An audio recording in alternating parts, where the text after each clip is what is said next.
Ah, Rayman Legends, one of the greatest games of the 8th generation of consoles. Yet 11 years later, Ubisoft would rather release overly monetized Star Wars games than give Rayman another installment, 2D or 3D. Was Rayman Legends all that, or was the hype overinflated? Let's get into it. First, some context. Rayman Legends was greenlit after the success of 2011's Rayman Origins. Rumors spread of its existence in early 2012, and it was officially revealed at E3 2012 as an exclusive launch title for Nintendo's 8th generation console, the Wii U. But those plans went astray as it was delayed to February 2013 so they could ensure it was quality. And when the Wii U did launch, it absolutely tanked in sales. Ubisoft saw the writing on the wall, and the game was given a new release of September 3rd, 2013, and was going to release simultaneously on Xbox 360, PS3, and PC. As needed as this was, releasing 2 weeks before big fall releases such as Grand Theft Auto 5 kneecapped the amount of units that could be sold, as that game went on to become the highest selling AAA game of all time, at least until the next one comes out. Not to mention, it was delayed a mere 3 weeks before its intended release, as absolutely nothing was being released on Wii U. It could have done a lot better if it had released on Wii U first, with all the hype, and then trickled its way down to other consoles, similar to Resident Evil 4 released on Nintendo's GameCube first, and then being pigeon-fed to PS2, PC, Wii, etc. Despite all of this, Legends still reviewed well, specifically hitting the high 80s to low 90s across the board. What exactly were critics lauding about? Let's get into it. When booting up the game for the first time, you're thrown into the first level once upon a time after a short explanation of the plot. While Rayman and Globox and everybody else worth a damn fell asleep for 100 years, must have been a bad drug trip. The 5 dark teensies kidnapped 700 teensies, and it's your job to save them all after Murphy slaps the shit out of you Redman style. When it comes to gameplay, it's a visceral 2D platformer all about rhythm in terms of attacking, jumping, and the use of Murphy. Like I said before, this game was made for the Wii U in mind. On there, you would tap the gamepad screen to shake down big enemies or move platforms left and right, similar to the 5-player mode in New Super Mario Bros. U. But on other platforms, it's all button prompt, and it adds to the rhythm of the gameplay. Needing to time each press through an intense chase or just to breeze through a level as quickly as possible feels so satisfying. After finishing the first level, you get scored out of 600 points with different trophies associated, which can reward you with more lums, the in-game collectibles, which levels up your rank, or as this game calls it, the rank of awesomeness, and a lucky ticket that can reward you with teensies, creatures, and bonus levels from Rayman Origins. After that, the game opens up revealing the 6 worlds and the aforementioned bonus content, but I just want to cover the main levels today, excluding the gauntlet style mini levels that were developed further in the online challenge mode. Anyways, going through the first world, Teensies in Trouble, the next level is called Creepy Castle. It has this underground vibe to it, like a cavern area from the last level. You're coasting past tentacles, dodging flying axes, smashing through bones, and gliding on chains, all of which are components of the rest of the game. Up next, Enchanted Forest has this beautiful watercolor look to it. It has you swinging on vines, running along branches, stomping on potato-looking whoopee cushions. Yeah. This next level, called Ropes Course, shows off the use of Murphy, with him cutting ropes for objects in front of you, pushing up hills with eyes. Well, The Weeknd was right about that, wasn't he? Quicksand is the first of the many chase levels you will face throughout the game. The Dark Teensy has one of the kidnapped teensies tied up, ready to do some devious work, and then you show up. As the violin music starts playing, the wooden structure running on is collapsing, and you gotta get to the end of the level before you're crushed to death by wood. For how to shoot your dragon, you're back in the cavern type area with fire and wooden spring trap platforms around. The second section has you gliding off of metal chains avoiding big trolls, and the third has you running on decaying stone pillars with fire sprouts attacking you and dragons flying in the background. Then Rayman finally gets the drop on the Dark Teensy. You get the fire punch ability here, which allows you to send your punches as projectiles to knock out multiple different dragons. Then there is Breathing Fire, the first boss fight of the game. Use the fire punches to knock out a big dragon that breathes fire on you. Simple, right? But I was so tryhard I died 10 times, so that either makes me so bad I'm good, or so good I'm bad.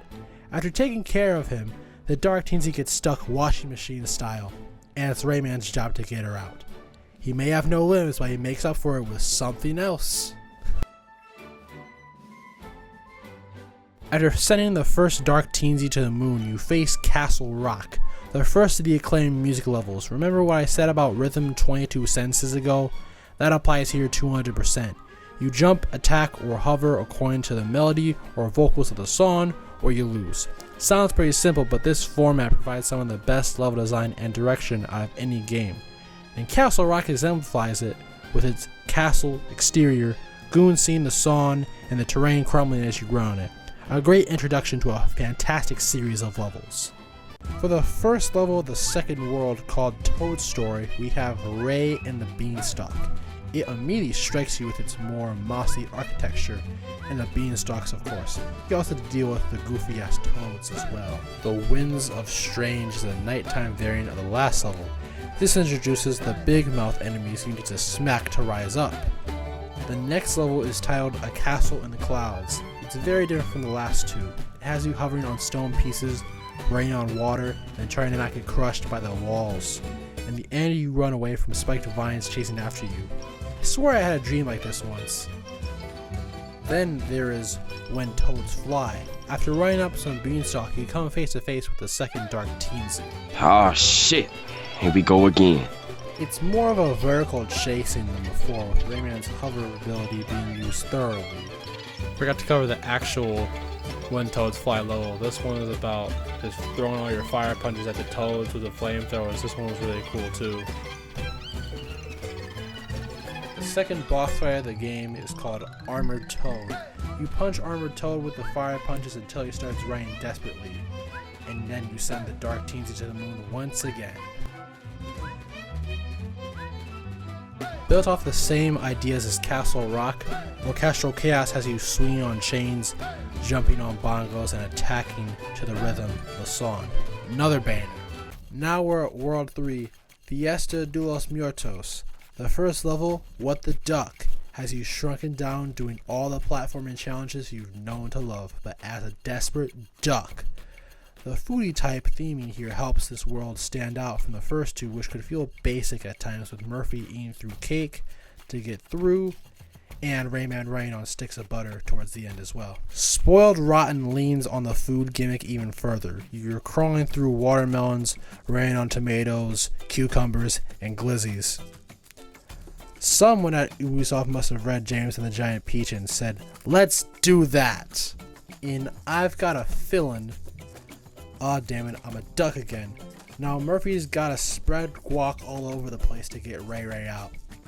You might want to get that shit checked out, man. With Snake on a Cake, you're trying through cake while the game throws every enemy type at you. Spiked eels, wrestlers, and skeleton men alike. And the Dark Teensy is back. She's drilling through cake to get away from you while wrestlers fall through it. In Lucha Libre Getaway, the witch gets a Lucha Libre to chase you, and it ain't a joke. Until it gets the Terminator 2 treatment. And for Wrestling with a Giant, you go into the foreground after he's done fucking with the platforms, and you jump on his head until he gets permanent brain rot. This next level, however, is the standout of the music levels.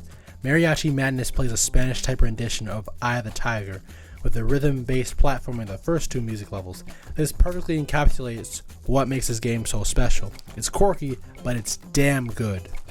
Now time for the best world, 20,000 Lums Under the Sea.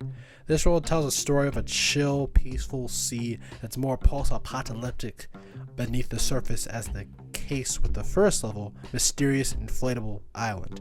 It's all bubbly at the start, but you'll be dodging spotlights, electric blast, and navigating fallen debris for most of it under the surface. Deadly Lights continues this concept with a shadowy lighting system, disabling security lights and blocking their sight. Mansion of the Deep continues with this approach by presenting non-linear level design, having to disable electricity on one side, just get to the other.